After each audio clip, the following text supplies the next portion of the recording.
Hey everyone, welcome back to Homestead Corner. Today we're going to harvest some chives, we're going to make some vinegar and get some drying.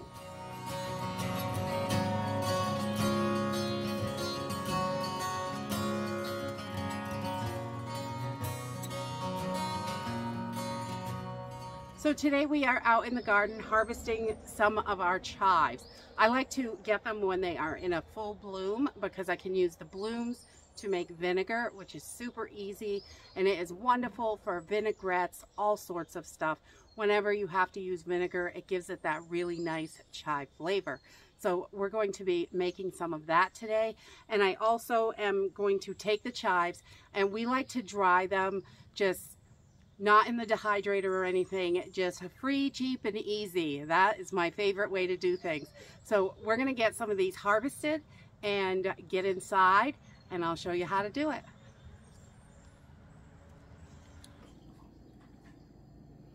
So chives are super easy to preserve, easy to harvest, easy to grow. They just keep coming back every year, and we'll be able to harvest these numerous times through the summer. We just cut them right down as close as we can to the ground, and then, you know, a half inch or whatever, and then we and then they'll just grow right back, which is wonderful. And then we've got plenty of chives. We always have way too many chives, and this is just the first bunch that we're harvesting. So I love to use the tops and the whole thing. So we're going to use it all today. So I just start by giving these a good rinse in cold water. We want these to get nice and clean, and just make sure there's nothing on there. A lot of times you'll find ants in the blooms or something like that. But we just want to make sure we get all that off, because I don't want to eat the ants. And I'm just going to, I like this rack, and we can kind of bang them and get a little of that extra water off. And I'm just going to keep washing these in small batches. And I pull out any of the pieces that I know I'm not going to eat. I might pinch a piece off where it's yellow. And we just want to make sure they're getting good and clean.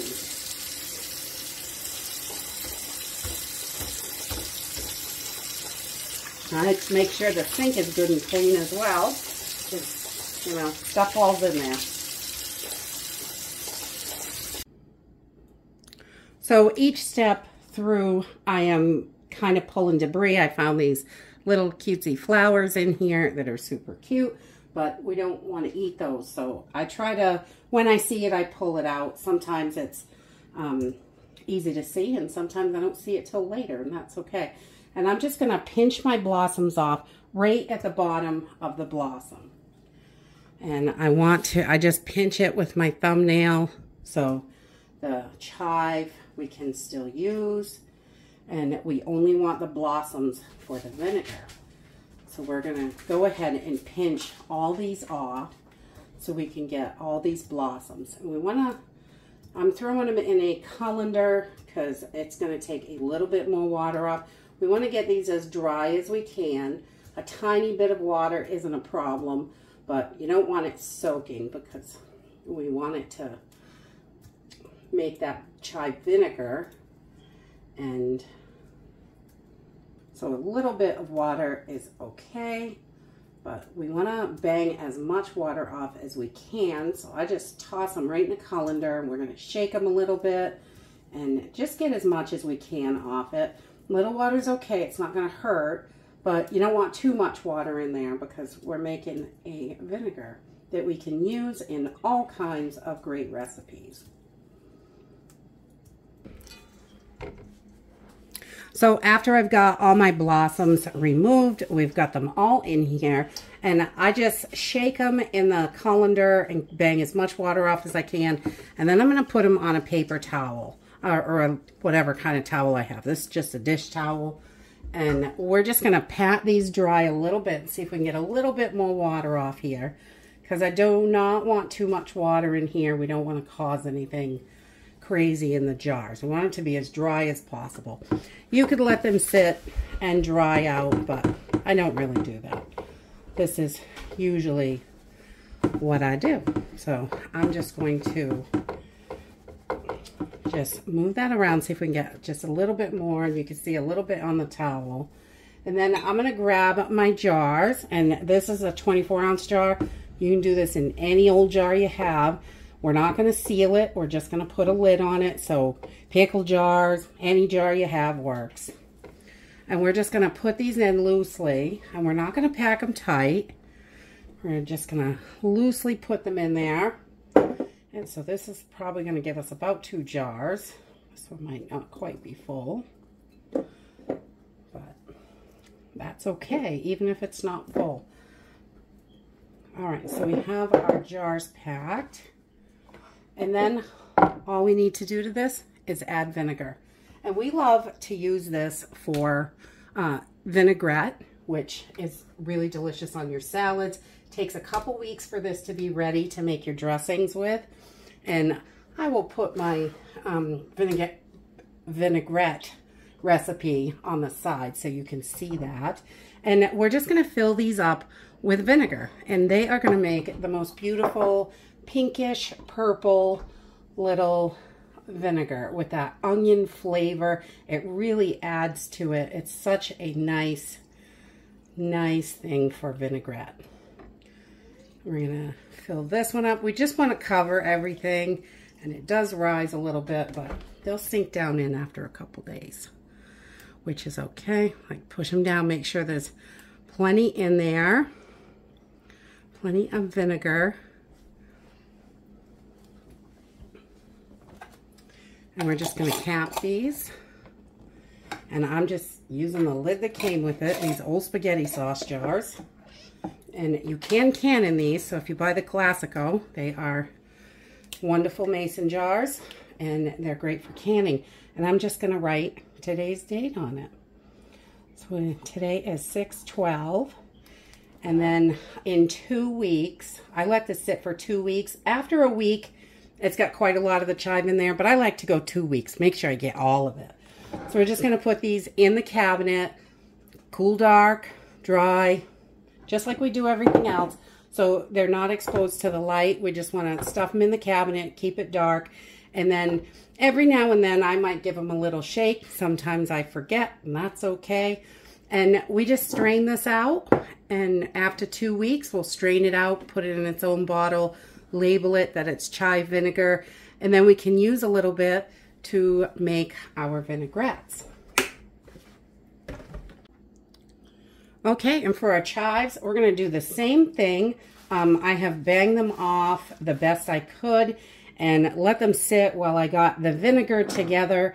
And now I'm just going to wrap these up in a towel, and we're going to rub them and try to get as much of the water off that we can.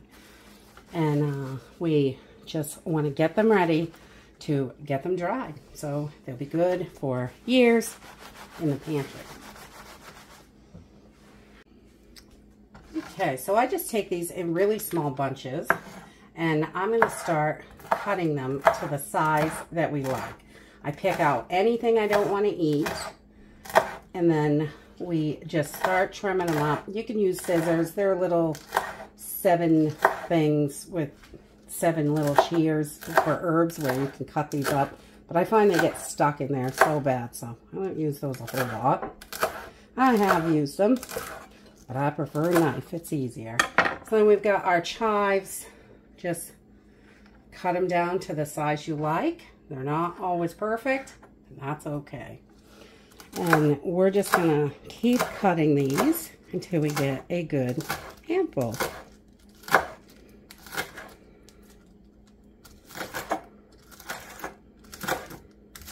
And you can do them any size. It doesn't have to be anything in particular. It's whatever you like. If you like them a little chunkier or a little smaller, do it however you like it. Okay, so as we are cutting, I'm going to use some of these paper bags. I get these at the Dollar Tree. You can buy them anywhere. You know, they're just the little lunch sacks that we put our kids' food in or whatever. I use these to dry a lot of my herbs because I just don't like them in the dehydrator. Some of the herbs are too delicate and they just turn brown and awful. You don't want to do that. But chives, a lot of times they're smaller batches. So I'll just have a few of these bags kicking around the kitchen up in a shelf somewhere. And I just take them and chuck them right in the bag. And we just want to put a good layer on the bottom. Not too much, a couple handful or two. I don't overdo it on these because we want them to dry. And then you can set these on the refrigerator, on a shelf, in the pantry, wherever you have space. And then when I walk by and remember them, I just give them a little shake. That way they can dry out really good and make sure that they're dried. So another thing that you can do, you can put a little more in them and lay your bag down and kind of shake them into a flat thing. You don't have to worry about dust or anything like that because the bag is covering it. So it usually only takes about 5 to 7 days and they're all dry and there's no electricity, no nothing. You don't have to do anything special to these and they dry up really nice. I have a teeny bit left from last year's harvest. You can see here, and this is what they look like when they're dried. They're just nice and delicious. We toss them in soups, stews, casseroles, on your baked potatoes, whatever you want to use them for. They are perfect. So we do this every year and it works out for us. I never have to buy chives. And they just keep growing. It's a beautiful perennial. So that is it really. This is probably, I don't know, simple, definitely. Not hard at all. Just pop them right in the bag. And remember, your second batch, when you get closer to having your salads from coming out of your gardens, when it is good salad season, because once that garden starts producing and we're getting all the stuff for salad, we're eating salads every single day. So instead of putting them in the vinegar, I usually do the vinegar right off first thing in the beginning of the year. But then I can take these heads and you can toss them right in your salads just like this. They are delicious and the flour is completely edible. So the first batch, I always go for vinegar. And if we're not having salads or lots of them, sometimes I'll take a handful, throw them in the fridge, or I make more vinegar if we're not going to be eating them up right away. And that's it. It's really super simple and easy. Preserving chives is a wonderful way to add nutrients and get that harvest preserved so you have something delicious to eat later. I hope you enjoyed this video and I hope to see you next time. Bye.